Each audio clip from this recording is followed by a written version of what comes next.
We're going to now listen to the video again, just explaining a little bit about Shri Mataji's life, work and vision, and then we'll return to some more musical pieces.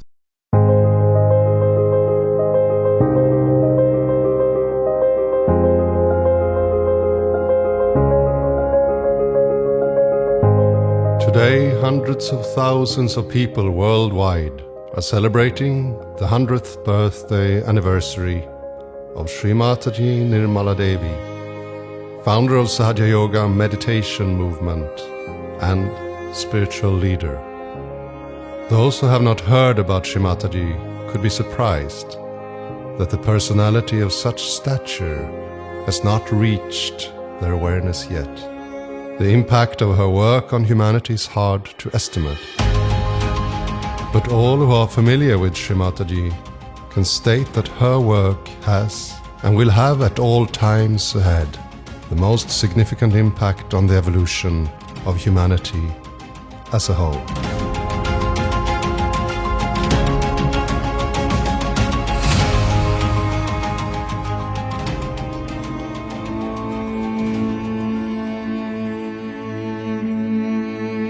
Since the beginning of time, human beings have been searching for answers. Who am I? Why am I here? What is the purpose of existence? Many great incarnations and prophets have tried to shed light on the human dilemma and urge us towards spiritual awakening. Like different flowers on one tree of life, they spoke the same truths, but were bathed in different fragrances. Buddha saw enlightenment as the answer to our suffering, a 1,000-petal lotus emanating from the crown of the head. Muhammad also spoke of the Ruh, a cool breeze flowing out of the top of the head and the hands. At the time of resurrection, your hands will speak, he explained. And Krishna, in his playful mirth, depicted the need for yoga, or union with the divine. He spoke of the collective nature of man and the need for each of us to dissolve into the ocean of bliss. Christ also explained that salvation would come only through second birth. Forgiveness and compassion would clear the path towards this awakening, which would be felt as tongues of cool flames crowning the head in a divine halo.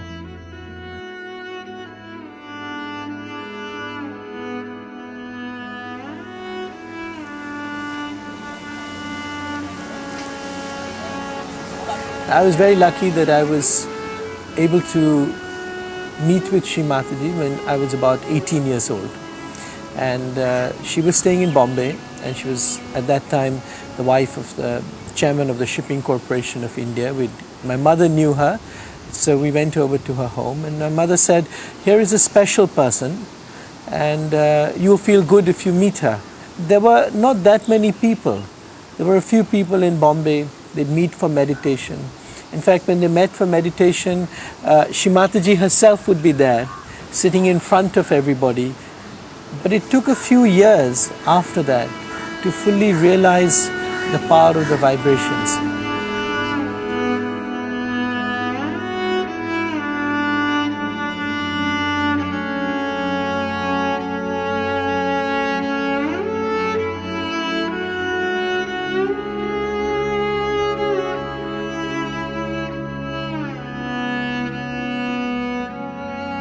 Since 1970, Shri Mataji Nirmala Devi began teaching a small group of seekers how to meditate. She stood behind each individual and raised the Kundalini by placing her hands on the various energy centers along the spine. This was a natural process which awakened their residual power of pure desire. She awakened this power called Kundalini, which lay dormant in the sacrum bone at the base of the spine, coiled in 3.5 coils. When awakened, it rose up the spinal cord, connecting and enlightening the energy centers. As it pierced the fontanelle bone area at the top of the head, they were connected with the divine.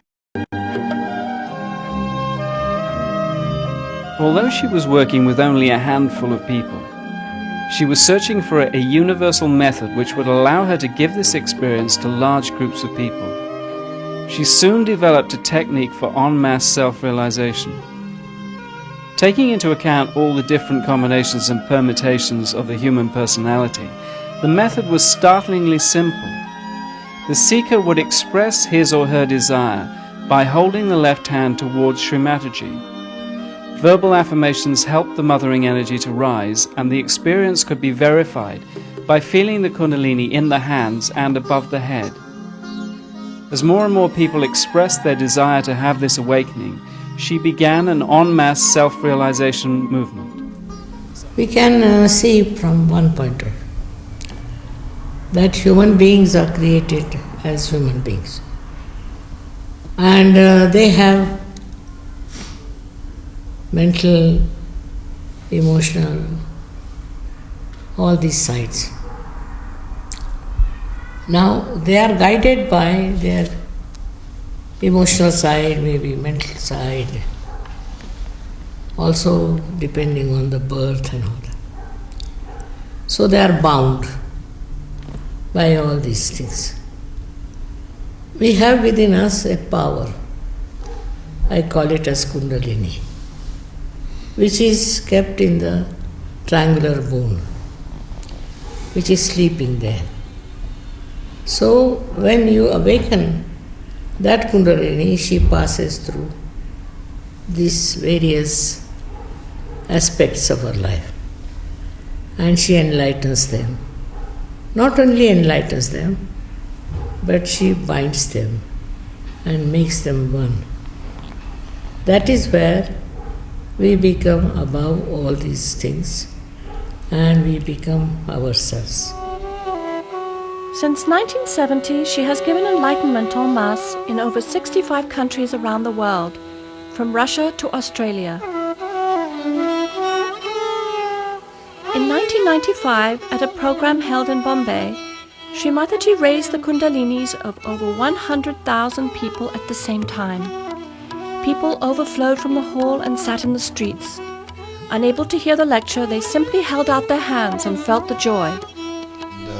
When I came to Shri Mataji, I was the child of my generation. And then, with this sort of very permissive lifestyle that we had, our generation, then when you come to someone like Shri Mataji, who is purity herself, and all your chakras are basically in jeopardy, all your chakras are more or less broken.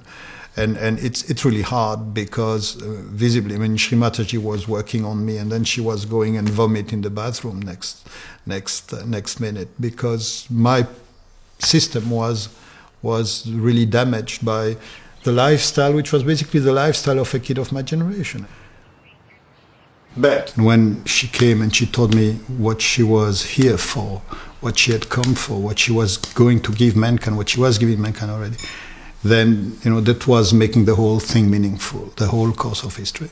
Then I was like, I don't know how you say this in English, écrasé. I was like stunned by the magnitude of it all. Because just imagine that suddenly you get a big secret. You are your own master, no doubt, but you have to be made into it. Unless and until you are connected to the means through this, unless and until you are baptized, you are not your spirit. Now the spirit resides in your heart. Nobody knows, you see. He resides in your heart.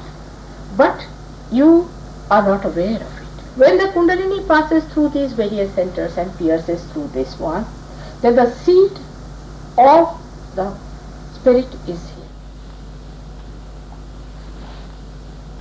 If it doesn't work, we'll work it out later. The chakras are simply anatomical locations that are physiologically understandable by terms of autonomic nervous plexi. So this is the cardiac plexus, the heart chakra is the cardiac plexus. The Vishuddhi is the cervical plexus.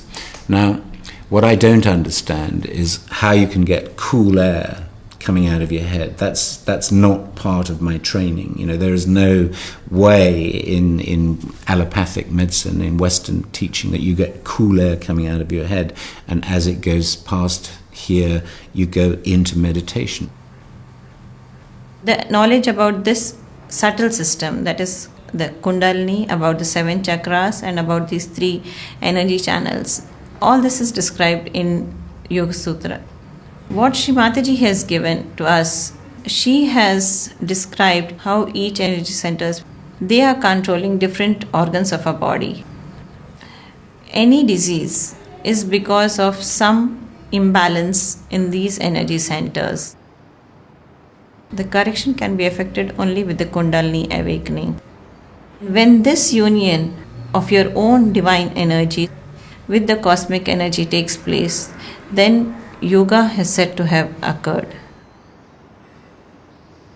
Normally, a person cannot stop his or her thoughts, but when the Kundalini gets awakened, then a person is put into a thoughtless state, and finally it goes up to the Sahasrara and a person is feeling the cool breeze.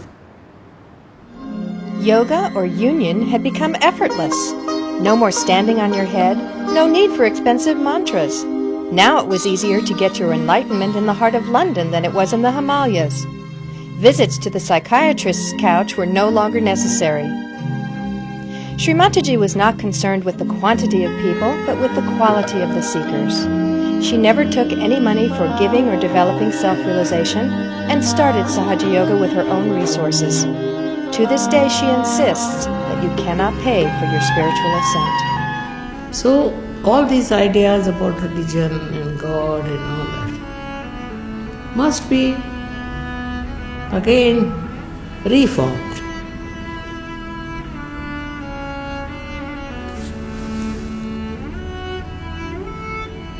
There's no need to ring the bells or anything. Bells have to be inside.